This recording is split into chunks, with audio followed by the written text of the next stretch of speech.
That's right, you don't need anything. Okay? And again, Moshe didn't use the Shem Meforish on them. He could have. Right there on the spot, he could have said, really? You think you're going, they're asking Moshe, you're going to kill us like you killed the Egyptian? Moshe could have said, yes. And he could have dropped dead right there. Dosan and Avira would have been gone.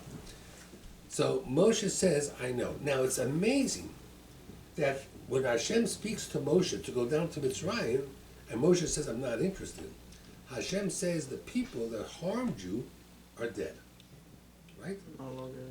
And the Gemara says they really weren't dead, but they were poor, they were no longer influential. So I don't understand.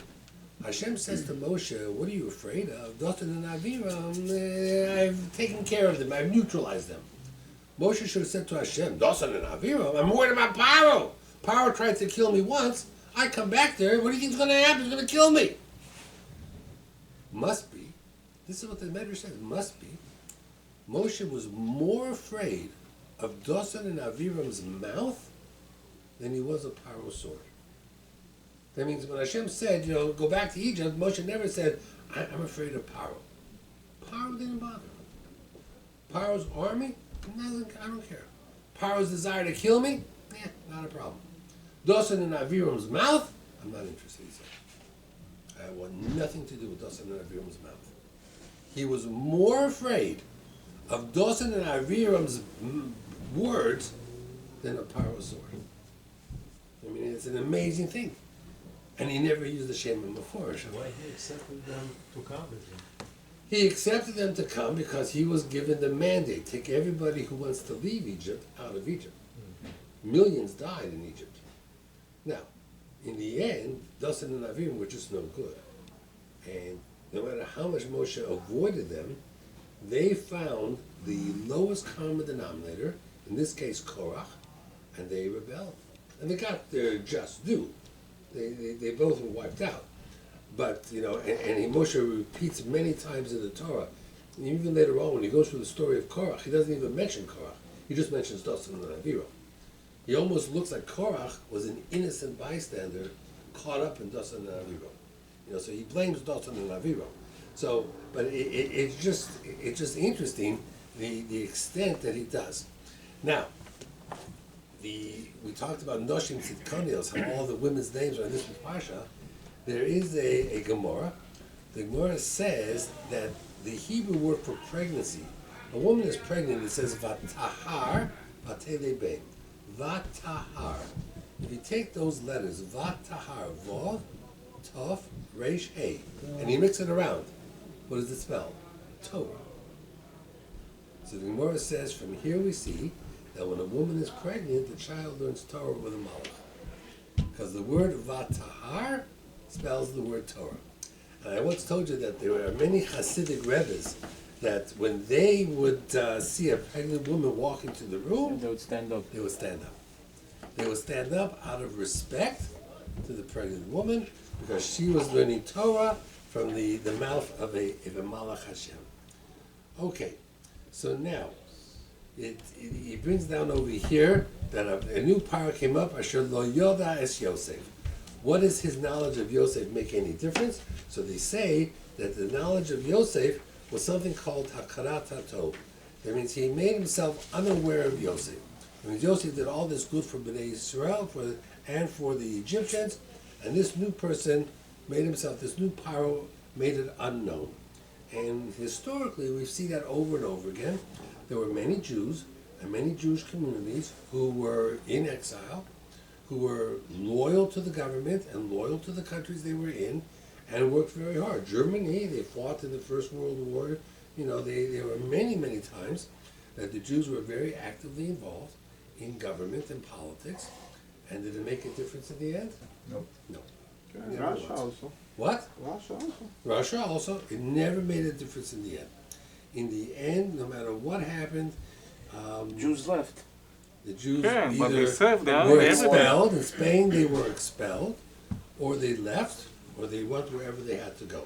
It was just, unfortunately, nothing ever happened that changed the fate of Am Yisrael in the nation. No matter how hard they tried, no matter how much they wanted to do. So what's the moral of that story? Don't ever get into politics? As No, far I as a think Jew. the moral of the story is that there is a certain, dislike and hatred, and there's a certain jealousy. And the more Jews excelled, the more Nobel Prizes they won, the more people became jealous of them. Today, in America, the newest, I won't say punching the tool, it's not that much the Jews as much as the Asians. There's a lot punching bag? punching back, a lot of anti-Asian sentiment. Some of them think it has to do with Corona. Why? Because Asian students, if you ever look at the Stuyvesant High School, and you ever look at the awards for science and for math, Bank, science, all 70% Asian. all Asian. Because they're studious, bless you, they're studious, they study hard. I never understood The why parents should push them everybody around. get jealous? Okay, Hashem gave him that. Baruch Hashem, that's good.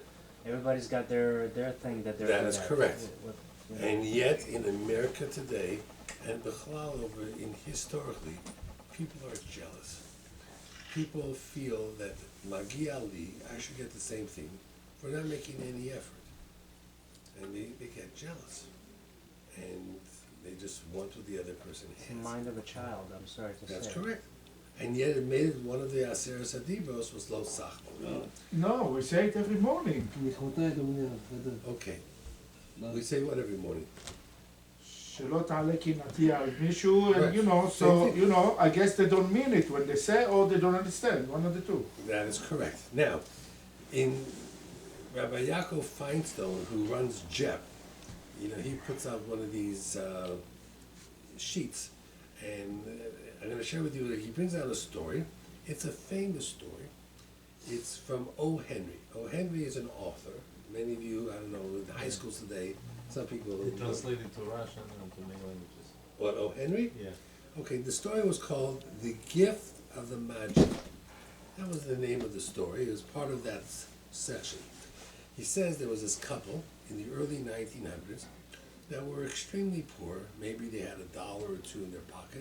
They worked very, very hard, but they were extremely poor, and it was very little they could afford. And, they went through life day by day. One day, the wife wanted to buy something special. I guess her husband's birthday was coming up, and she wanted to buy a gift for her husband. Now, her husband had a gold watch, a pocket watch, that he had gotten from his father, who got it from his his grandfather's pocket watch. And in the olden days, they used to, the pocket watch was something that had a chain. And his pocket watch had no chain. So she went to the jeweler to price what it would cost to buy a beautiful gold chain for the pocket watch. And the jeweler said that he has a perfect chain for the pocket watch, but it costs $20. In her pocket, she had $1, $1.25. She didn't have anywhere near $20. But the jeweler said to her, "You have beautiful hair, and I'm often asked to prepare wigs for people who have lost their hair. I'll tell you what, if you let me cut your hair and make it into a wig for somebody, I have a client, I'll give you the $20, and you'll have the money to buy the chain." And she agreed. And she sold her hair, she got $20, she bought the gold chain, put it in a box, wrapped it all up, and she was excited all day for when her husband comes home to be able to give him this gift, the gold chain for his pocket watch. Her husband comes home and he has a big smile on his face and he's all excited. And when he sees his wife, he starts crying. He says, "What happened?" She says, "Well, I made a business transaction. I'll tell you all about it shortly. But your hair," she says, "it will grow back." And he just sat on the couch. And she said to him, "Why are you so upset? I'm still the same person who I was. Why does it bother you so much?" And he opened up a bag and he brought out a little box and he gave it to her. And in the box were beautiful combs that were jeweled edged that she had always looked at and wanted to use for her hair. And he finally had the money to buy the combs, and he was so excited that he came home at night to buy the combs for her hair, only to find that she had sold her hair. She had no hair. So she says, "That's okay. My hair will grow back, and I'll use these combs. But here, let me give you my gift." And he opens it up, and there's this beautiful gold chain. She says, "Bring me your pocket watch. I'll put the gold chain on for you." And he says to her, "I sold the pocket watch to buy you the combs." Well, And that's the story from O. Henry called The Gift of the Magi. And the nimshal of that story, of course, is that the husband spent his every waking moment thinking how to make his wife happy. And the wife used every waking moment how to make her husband happy. And that's what a relationship is all about. Perfect couple. That's a couple. So he brings down, Rabbi Feinstein, what he says is, now we understand a little bit better the relationship of Moshe and Aaron. Hashem says to Moshe, "Go to Mitzrayim and take the Jewish people out of Mitzrayim." Moshe says no. My brother. Hashem says, "What are you talking about? No. When you were 13, you went out to find out what was going on. Your whole life you were worried about the Jews of Egypt. I'm now giving you an opportunity to take the Jews of Egypt out." Moshe says no. Why? Because when I left, who was in charge? My brother. My brother, Aaron. And I should go now and take my brother's position? I'm not going to do it. I'm not going to take my brother's position.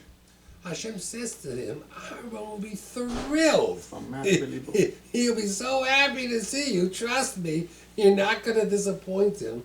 You're going to take a big weight off his shoulders. And Moshe argues with Hashem for 7 days. And there are high price he paid for those 7 Hashem days. didn't like it. Right? And Hashem did not like it. In the end, Hashem did not like it. Which, by the way, is interesting, because normally, if you disappoint the boss, and the boss tells you to do something and you don't do it, what happens? You get fired, And here, Moshe was hoping Hashem would say, "You're fired." It didn't happen. Because he knew it's a stiff neck, so not a problem. And throughout Moshe's life, there were times that Moshe tried to get fired, And he said, if you don't forgive the Jewish people, erase me from the book that you wrote, and, right. Many times Moshe did things hoping that Hashem would say, "Okay, Moshe, you're fired." And Moshe would have said, "Baruch Hashem." Thank you so much. Hashem fired me. was it that much of a burden that he wanted to It's a woman. sabotage his job? Many times he sabotaged his job. And he did things on his own. He broke the luchos, he did a lot of things on his own. And no matter what he did, he just couldn't get fired.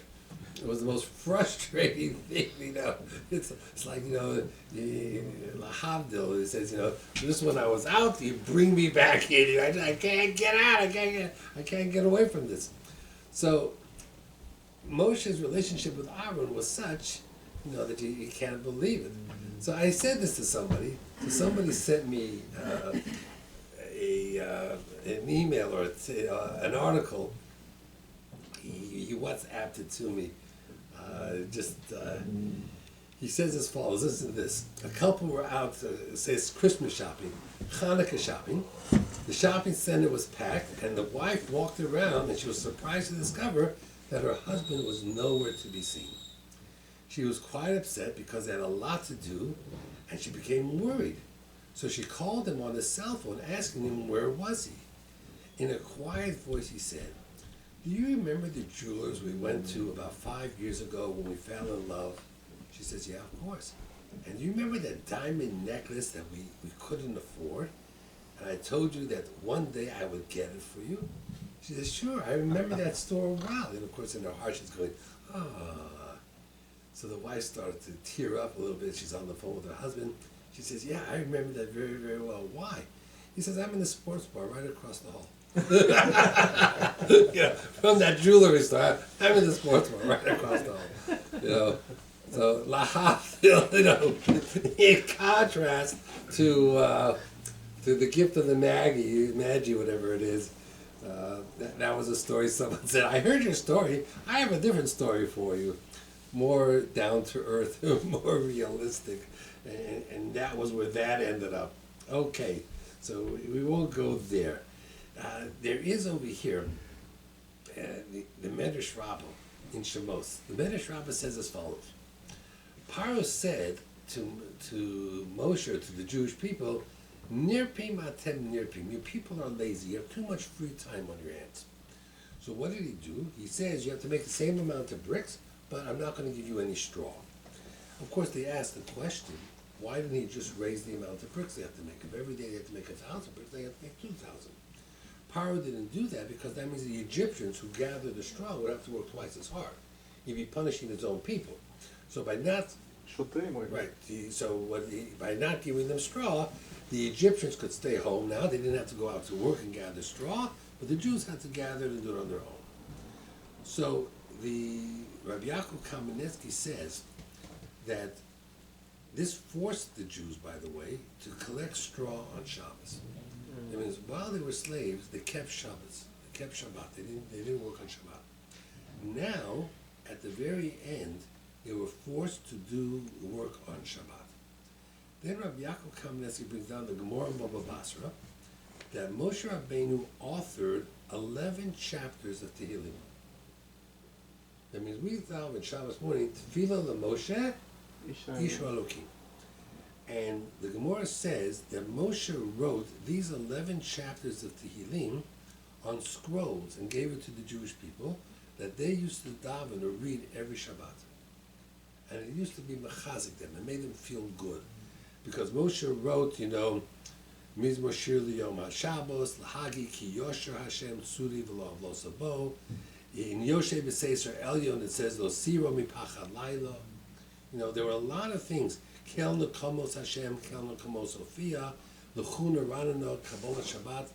He says these 11 chapters make up Kabbalah Shabbat and the extra parts of Shacharit that we add in from the weekday to Shabbat.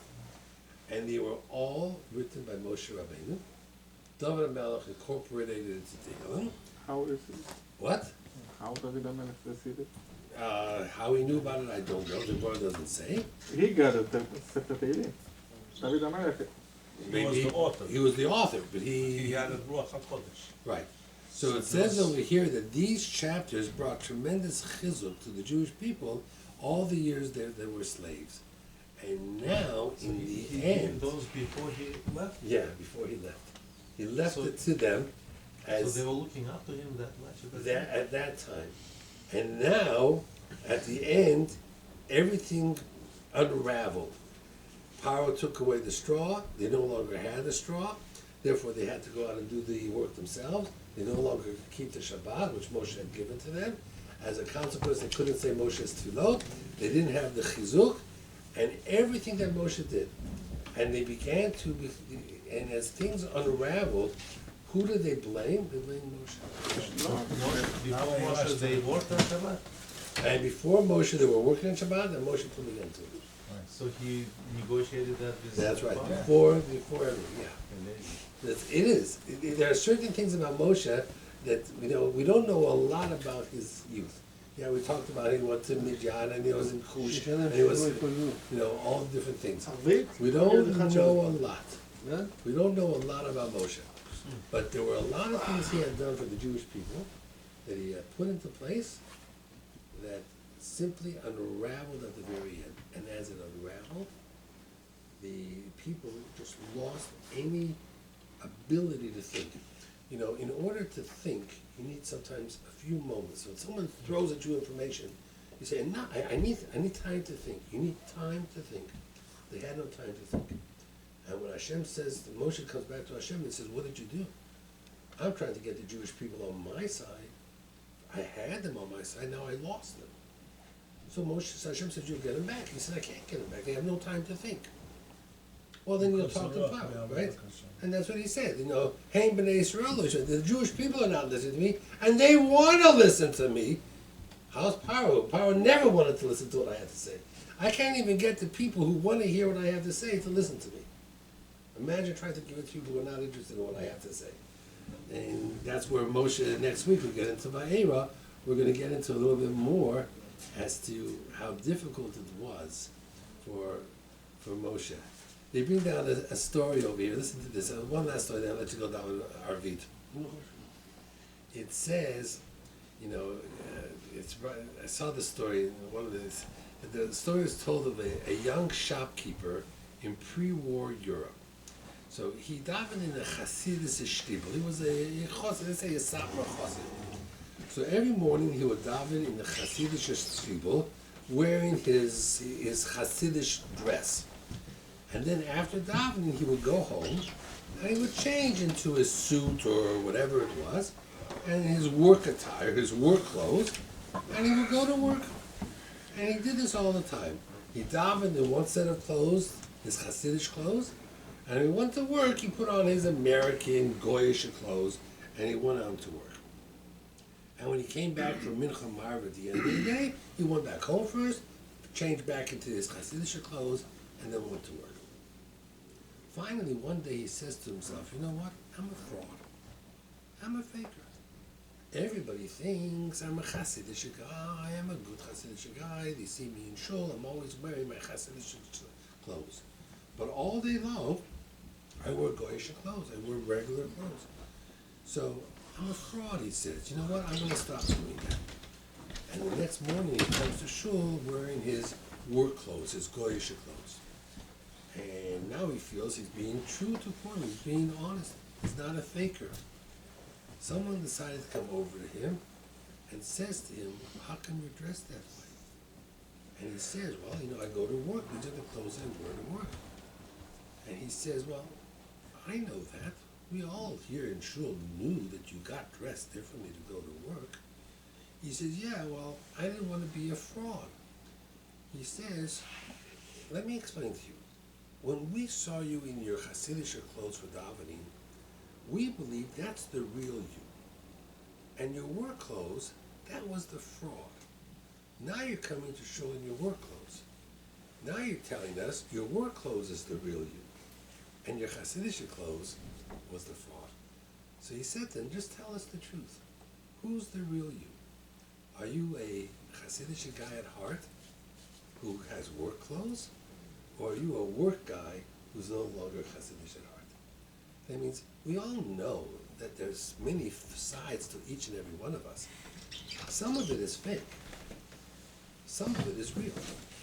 What is considered the real and what is considered the fake depends on us. We believed him that the Hasidic side of him was the real side, because he came to shul that way. But the rest was fake. Now you're telling me it's not that way. So we have to learn from this, as we go through our days, sometimes we are different types of people. Some of it is real, some of it is fake. Make sure what's real are the right things.